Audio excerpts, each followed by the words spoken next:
Hi friends, I'm Srini Ervali and you are watching Srini Unplugged. Please do like this video, share and subscribe and don't forget to press the bell icon. Friends, continuing our Wokeism series, today's video we are going to discuss about socialism, right? So we are going to discuss about what is socialism, what are its fundamentals and foundations, and that is what today's video is going to be all about. So friends, without much further delay, let's get started. Friends, socialism is a political and economic ideology that advocates for a more equitable distribution of wealth and resources within a society. Now, it is often seen as a response or alternative to capitalism, which is characterized by private ownership of the means of production and a market-driven economy. Socialism, on the other hand, emphasizes collective or state ownership of key industries and resources with the goal of reducing or eliminating wealth inequality and ensuring that everyone has access to basic necessities. Okay, so this is the fundamental difference between a capitalism and a socialism based societies. But no, we'll discuss capitalism in the next video, but for now let's stick to socialism. So having said that, here are some of the common principles and features of socialism. So how does the socialism ecosystem and ideology looks like? So these are some of the core principles around which socialism is built around.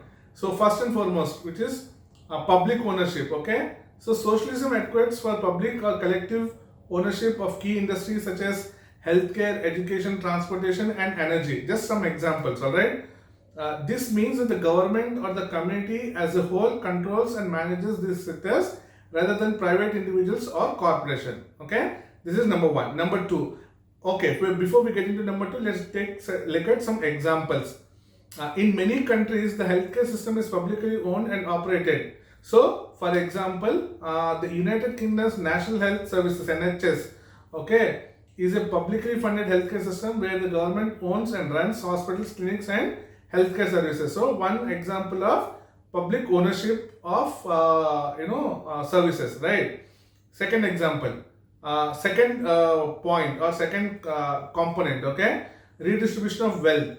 So socialism aims to reduce economic inequality by redistributing wealth from the rich to the poor. Okay, that's the Robin Hood theory. Okay, this can be achieved through progressive taxation, welfare programs, and other means of wealth distribution. Okay, wealth redistribution. What are the classical examples?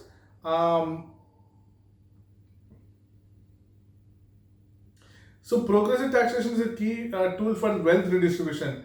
So in the United States, the progressive income tax system means that individuals with higher incomes pay a higher percentage of their earnings in taxes, which helps fund social programs benefiting lower income individuals and families. Okay, this is the second component of social system, right?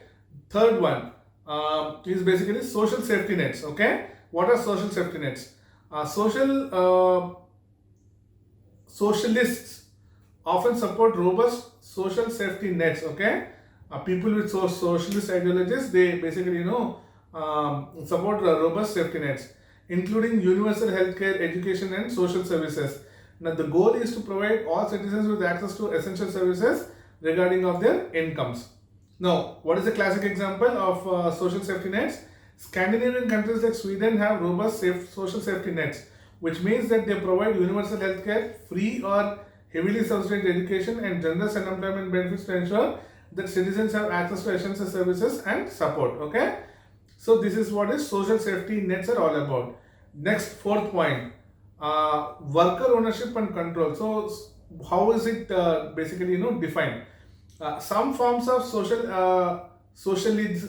forms of socialism advocates for worker ownership and control of businesses. All right, in worker cooperatives, for example, employees collectively own and manage the company, which can lead to more equitable decision making and profit sharing. Okay, what is a classic example? So the Mondragon Corporation in Spain, one classic example, is a well-known example of worker cooperative. Okay, it is a federation of worker cooperatives where employees collectively own and manage businesses across various industries. And if you have to draw a line in India, nothing better than Amul. Okay, Amul is basically again a classic example of what you call your worker ownership and control. All right.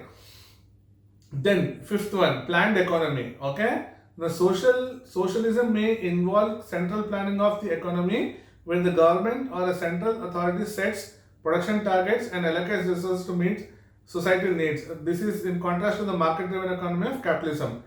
We'll discuss it when we discuss capitalism. Okay, example of planned economy. Okay, the former Soviet Union is an example of planned economy where the state controlled and directed production, distribution, and resource allocation across the country's various sectors. Okay, this was in contrast to the market-driven economy in capitalist countries. Okay, so this is point number 5. Point number 6, economic equality. Okay, so what does it mean? Socialists often emphasize the goal of achieving economic equality. All right, where disparities in income and wealth are minimized and eliminated to ensure that all members of society have a decent standard of living. Remember, what we discussed in Marxism. Okay, why should we have two different kind of landlords and peasants? The feudal structure, same point.